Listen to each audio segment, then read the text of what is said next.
मोहतरम नाजरीन, झाड़ू देने से पहले और बाद में क्या पढ़ना चाहिए? घर में झाड़ू देने का सही वक्त क्या है? क्या झाड़ू रात को भी दी जा सकती है? जानी अगर रात को झाड़ू दी जाए तो घर में नेकी के फरिश्ते क्या नहीं आते? आपने ये भी सुना होगा कि झाड़ू सिर्फ सूरज निकलने के बाद या सूरज गुरूब होने से पहले हर सूरत घर की सफाई कर ली जाए, यानी अंधेरा जब छा जाए तो झाड़ू देने की ममानत की गई है। इस हवाले से बहुत से मफरूज़ात और किस्से कहानियाँ मशहूर हैं, लेकिन आज हम आपको इसी हवाले से झाड़ू देने का सही वक़्त और इसकी हिकमत बताएंगे। लेकिन तफसीलात में जाने से पहले आप सभी दोस्तों से इल्तमास है कि अगर आपने अभी तक हमारे चैनल को सब्सक्राइब नहीं किया तो अभी हमारे चैनल को सब्सक्राइब कर लें ताकि नई आने वाली वीडियो आप तक पहुंच सके। मोहतरम नाजरीन, एक औरत हज़रत अली अलैहिस्सलातु वस्सलाम की खिदमत में हाज़िर हुई और अर्ज़ करने लगी कि ऐ मौला, हम घर में 3 लोग कमाने वाले हैं, यानी मैं खुद लोगों के घरों में काम करती हूँ, इससे पैसा कमाती हूँ और एक मेरा बेटा भी मजदूरी पर जाता है। मेरा शोहर भी बहुत कमाई करके लाता है, लेकिन इसके बावजूद हमारे घरों में बरकत नहीं है। हमारे कोई मामला सीधे नहीं रहते, जानी जो हम चाहते हैं वो नहीं होता। हम ज़्यादा पैसा कमाने के बावजूद आसूदा हाल नहीं हो पा रहे और तंग दस्ती है। तो ये सुनना था कि हज़रत अली रज़ी अल्लाह ताला अन्हा ने जवाब दिया। आपने फरमाया, ए औरत, ये बता तू घर में झाड़ू किस वक्त लगाती है? तो वो हैरत से हज़रत अली रज़ी अल्लाह तआला अन्हा की तरफ देखने लगी। उन्होंने क्या पूछा? उस औरत ने जवाब दिया कि मेरे घर में झाड़ू लगाने का कोई वक़्त मुतय्यन नहीं है, यानी मैं दोपहर को या शाम को या सूरज गुरूब होने के बाद, यानी जब अंधेरा छा जाए, रात के किसी भी वक़्त अपने घर में झाड़ू दे लेती हूँ। तो हज़रत अली रज़ी अल्लाह तआला अन्हा फरमाने लगे, ऐ औरत, अगर घर में झाड़ू लगाना मकसद हो तो रात के अंधेरे में कभी झाड़ू मत लगाना, बल्कि सूरज निकलते वक़्त और दिन की रोशनी में हमेशा झाड़ू पोंछा करना। हज़रत अली रज़ी अल्लाह तआला अन्हा फरमाने लगे कि तुझे बद्दुआ है, तेरे घर को बद्दुआ है। औरत हैरत में मुब्तला सवाल करती है कि मुझे और मेरे घर वालों को किसने बद्दुआ देनी है?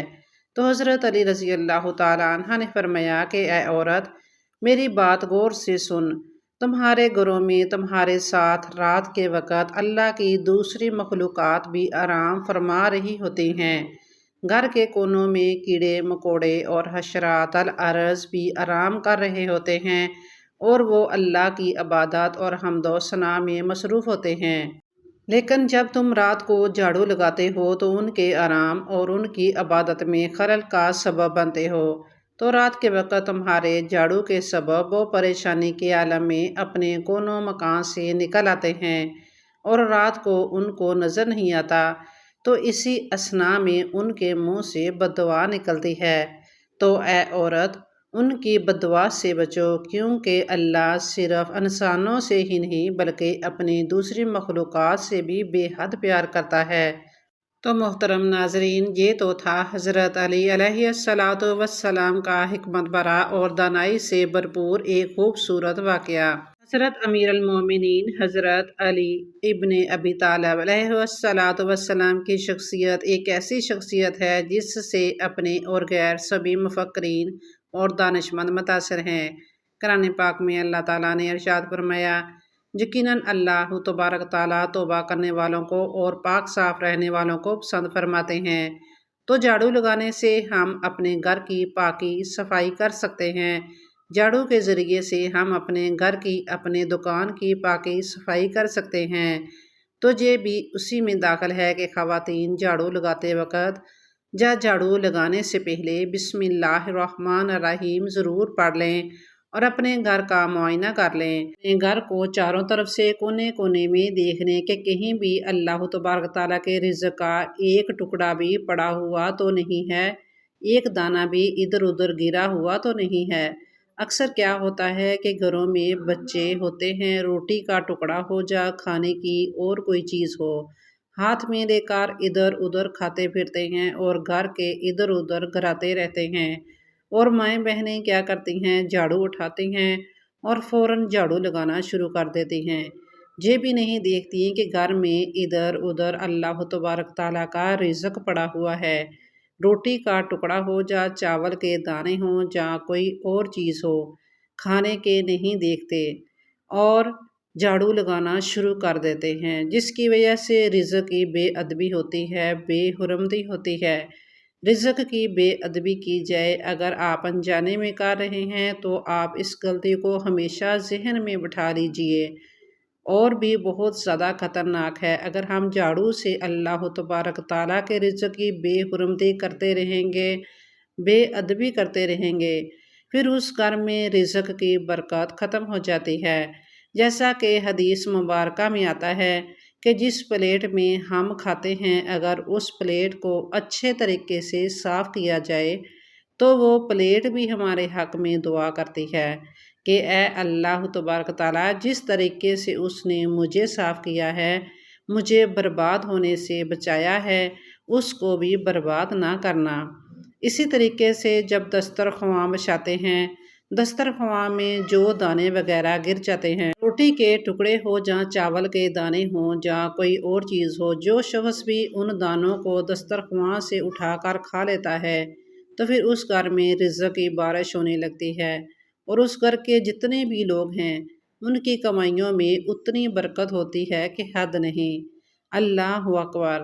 تو ایسے ہی جب ہم اپنے گھروں میں جھاڑو لگاتے ہیں تو معائنہ کر لیں، جہاں کہیں بھی یہ روٹی کے ٹکڑے ہوں یا چاول کے دانے ہوں یا کھانے کی اور کوئی چیز ہو، پہلے اس کو اٹھا لیں، اگر کھانے کے لائق ہو تو ٹھیک ہے، اس کو استعمال میں لائیں، کھانے کے لائق نہیں ہے تو ان دانوں کو، ان ٹکڑوں کو کسی ایسی جگہ پر رکھ دیں جہاں پرندے آ کر آسانی سے کھا سکیں، اس سے ہمارے رزق میں اضافہ ہوگا۔ جھاڑو لگانے کے درمیان ایک دعا کو ہمیشہ پڑھیے، اے اللہ میری مغفرت فرما، اے اللہ میرے گھر کو کشادگی عطا فرما۔ اللہ تعالیٰ آپ کے گھر کو کشادہ کر دیں گے۔ اے اللہ میرے رزق میں برکت عطا فرما۔ اس دعا کے پڑھنے سے آپ کو بہت زیادہ فائدے حاصل ہوں گے۔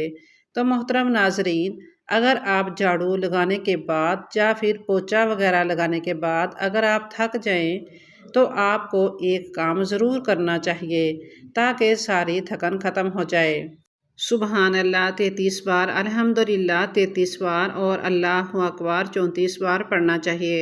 محترم ناظرین، اس تسبیح کو فاطمہ تسبیح کہتے ہیں۔ یہ ایک مخصوص ذکر ہے جو اسلام کے نبی حضرت محمد صلی اللہ علیہ وسلم نے اپنی سب سے چہیتی صاحبزادی حضرت فاطمہ الزہرا کو تلقین کی تھی۔